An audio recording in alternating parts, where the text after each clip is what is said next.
So 4 a.m., ang huling lokasyon na itong bagyong si Uwan ay huling namataan yung sentro ng mata ng bagyong Uwan na sa 195 kilometers silangan sa lalawigan ng Virac sa Catanduanes. Kung makikita po ninyo, no, halos kitang-kita na yung mata ng bagyong si Uwan. Pinapakita nito na napakalakas po nitong bagyong ating minomonitor. At palapit na ito sa may bahagi ng Catanduanes. Hindi natin inaalis yung posibilidad na maaari itong mag-landfall. Kapag sinabi po nating landfall, yung sentro ng mata ng bagyo ay tatama sa kalupaan.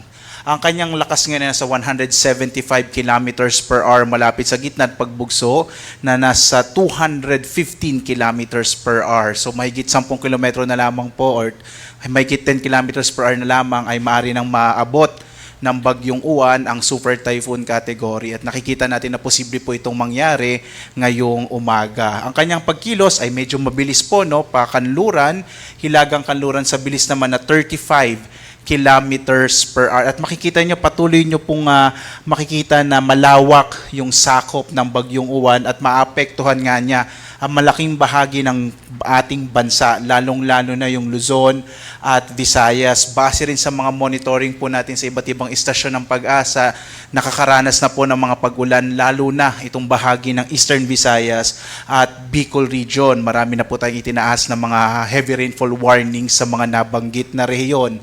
Narito yung ating latest na track sa bagyong Uwan at makikita po natin, at ito po sana yung gusto kong bigyang diin, 2 a.m. ay nandito po ito po yung kasalukuyang lokasyon ng bagyong Uwan at makikita po nyo in 24 hours, dadaanan niya itong kalupaan ng Luzon. By tomorrow po ng madaling araw ay nasa West Philippine Sea na yung bagyong Uwan. Ibig sabihin po nito, ito yung panahon na pinakamararanasan natin yung mga malalakas na ulan at malalakas na hangin na maaring magdulot ng mga pagbaha, mga pagguho ng lupa, partikular na dun sa mga mabababang lugar at sa mga lugar po na very steep slope. Nakikita po natin base sa track na posible pong lumapit, partikular na sa may bahagi ng Catanduanes, itong bagyong si Uwan. Kagaya nung binanggit ko kanina, posible itong tumama sa kalupaan ng Catanduanes. Hindi na po natin inaalis yung posibilidad na yun. At maaari po itong lumakas bilang isang super typhoon ngayong umaga. So either strong typhoon po siya o super typhoon. At makikita rin natin na mamayang gabi, inaasahan na po natin, natatama naman sa kalupaan, either Aurora po or sa may southern part ng Isabela, yung bagyo at babaybayin niya po itong northern or central Luzon bago tuluyang lumabas ng patungo po sa may West Philippine Sea bukas ng madaling araw. Inuulit ko po, no, pinakamararanasan yung malalakas na mga ulan at malalakas na hangin na dulot ng bagyong Uwan simula po ngayong araw ng Linggo hanggang bukas, lalo na po bukas ng umaga ng Lunes. Posible naman itong lumabas ng Philippine Area of Responsibility araw po ng Martes, posible po umaga ng Martes. Makikita po natin sa track, maaari siyang muling pumasok ng Philippine Area of Responsibility araw ng Huwebes, patungo po dito sa may bahagi ng Taiwan. Sa ngayon po, patuloy pa natin itong imo-monitor at kung makaka-apekto pa ito sa ating bansa. So posible po siyang pumasok muli ng PAR ng Huwebes, pero by Friday ay muling lalabas. So maaari din siyang tumama sa may bahagi ng Taiwan bilang isang severe tropical storm category na bagyo. Sa ngayon nga po, nakataas ang signal number 4, particular na sa Polillo Islands, eastern and central portion ng Camarines Norte, eastern portion ng Camarines Sur, sa Catanduanes, eastern portion ng Albay. Signal number 3 naman ngayon sa may southern portion ng mainland Cagayan, Isabela, Quirino, Nueva Vizcaya, Kalinga, the southern portion ng Abra Mountain Province, Ifugao, Benguet, central and southern portions ng Ilocos Sur, La Union, Pangasinan, Zambales, sa amin po dyan sa Bataan, Tarlac, Pampanga, Nueva Ecija, Bulacan, Aurora, at ang Metro Manila po ay nasa ilalim na ngayon ng signal number 3, Cavite, eastern portion ng Batangas, Laguna, Rizal, nalalabing bahagi ng Quezon, Camarines Norte, Camarines Sur, nalalabing bahagi ng Albay, Sorsogon, Ticao at Burias Islands, northern Samar, northern portion of eastern Samar at northern portion ng Samar.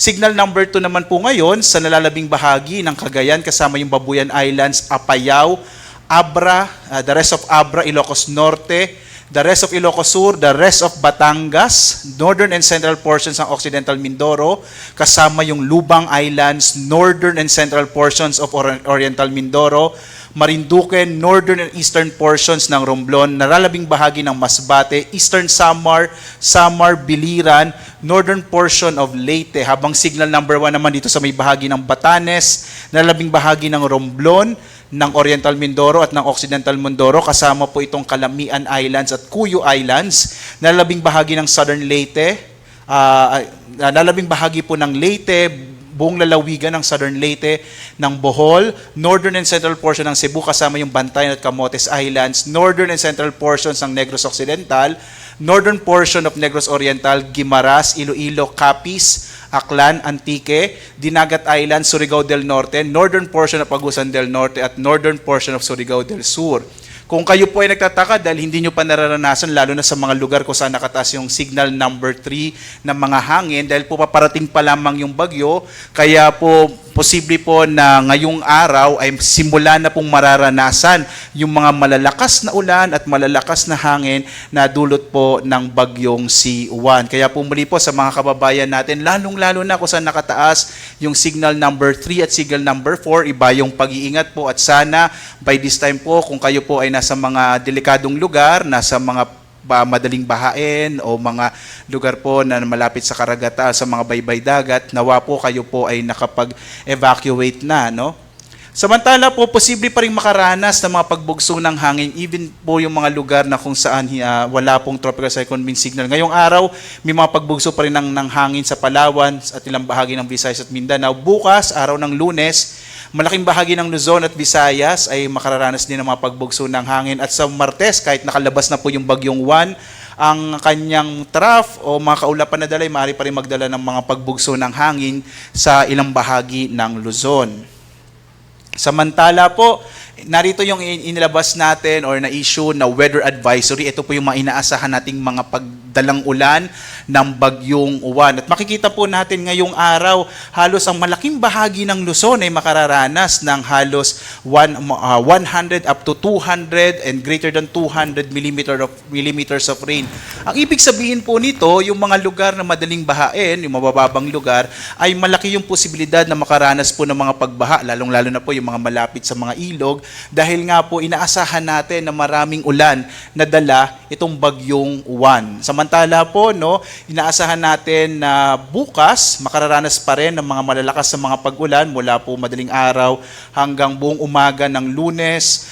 Itong malaking bahagi pa rin ng Luzon, lalong-lalo na itong western section ng Luzon. Muli po, no, mag-ingat tayo sa mga potensyal, mga posibilidad ng mga pagbaha at mga pagguho ng lupa na dahilan po ng mga ulan na dala ng bagyong Juan. Samantala po, pagdating ng araw ng Martes, makararanas pa rin ng mga pag-ulan ang ilang bahagi ng Ilocos Sur, La Union, Benguet at Pangasinan habang papalabas na nga ng Philippine Area of Responsibility ang bagyong Juan.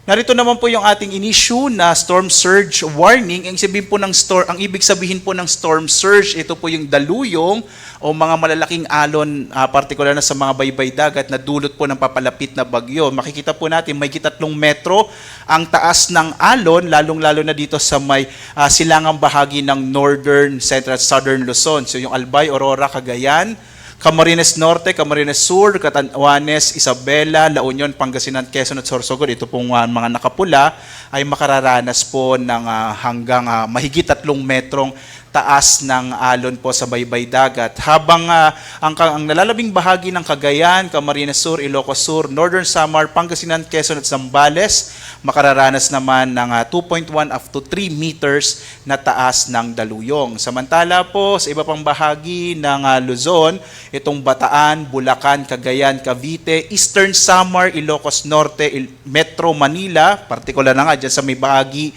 ng Manila Bay, gayon din sa Pampanga, Dinagat Island, Surigao del Norte at Batangas, makararanas din po ng hanggang 1 hanggang 2 metrong taas ng alon. Kaya iba yung pag-iingat po. Kung kayo po ay nasa mga baybay dagat, mainam po na lumayo na kayo sa lugar na iyon dahil nga maaari pong makaranas ng daluyong ang mga bahaging ito ng ating bansa.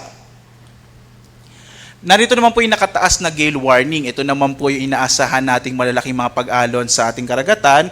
Kaya delikado na po maglayag yung mga sasakyang pandagat at mga maliliit na mga bangka dito po sa karagatan ng ating bansa, partikular na sa Batanes, Cagayan kasama yung Babuyan Islands, Isabela, Aurora, Quezon kasama yung Polillo Islands. Gayon din po yung Camarines Norte, Camarines Sur, Catanduanes, Albay, Sorsogon, Ilocos Norte, Ilocos Sur, La Union, Pangasinan, Zambales, Bataan, sa Metro Manila, Cavite, gayon din po sa Batangas, sa Lubang Islands, Marinduque, Masbate, Romblon, Northern Coast of Cebu, kasama yung Bantayan at Camotes Island sa Biliran, Leyte, gayon din sa Southern Leyte, Samar, Surigao del Sur, Northern Samar, Eastern Samar, Dinagat Island, Surigao del Norte kasama yung Siargao at Bocas Grande Island. So dahil po sa epekto ng bagyong uwan, magiging maalon yung karagatan kaya iwasan mo na pong pumalaot dito sa mga nabanggit po na lugar.